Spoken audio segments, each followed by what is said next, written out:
The Rehielamu is an Estonian vernacular architecture that combines the functions of living quarters, granary, and animal barn in one building. The typology was developed between the 15th century to the 17th century and is still maintained on many working farms across Estonia.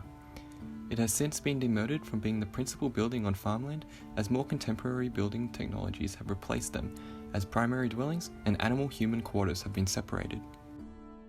The human protagonists of the typical Estonian working farm live symbiotically with dogs, cattle, pigs, chicken, and horses, which have been domesticated from across Europe, Northern Africa, and Southern Asia.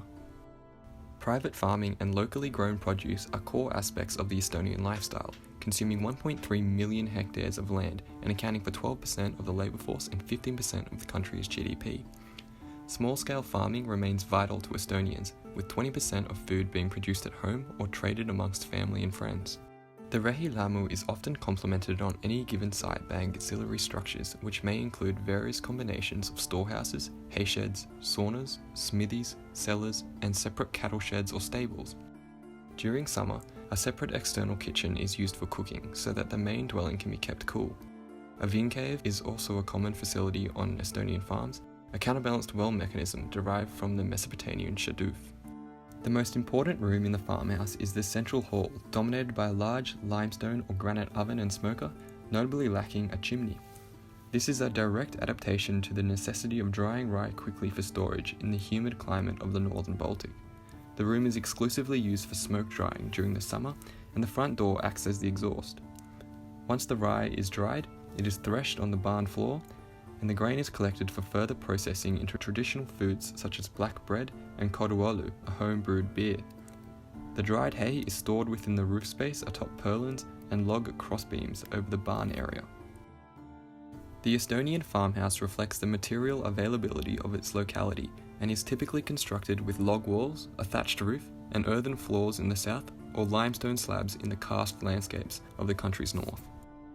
During the winter, the central hearth and adjacent quarters are converted into a combined cooking, eating, living, and sleeping area. The hearth is efficiently insulated from the external world by arranging rooms around it and entirely encompassing it within the larger building envelope. The empty threshing barn is converted to an animal barn, with livestock being brought inside to benefit from the warmth of the hearth in the next room.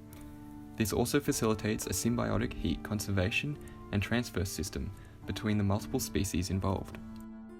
The Rehielamu is a traditional infrastructure that supports a cyclical and sustainable process of food and energy transfer between humans, livestock, plants, and microorganisms.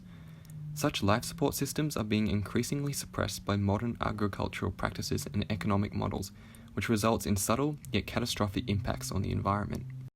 The Rehielamu represents one way of approaching compliance with the UN Sustainable Development Goal 11 and 15 by demonstrating the way architecture can promote the following: symbiotic multi-species relationships, the conservation of thermal energy, adaptiveness to seasonal and climatic patterns, the use of local building materials, and the production of local food sources.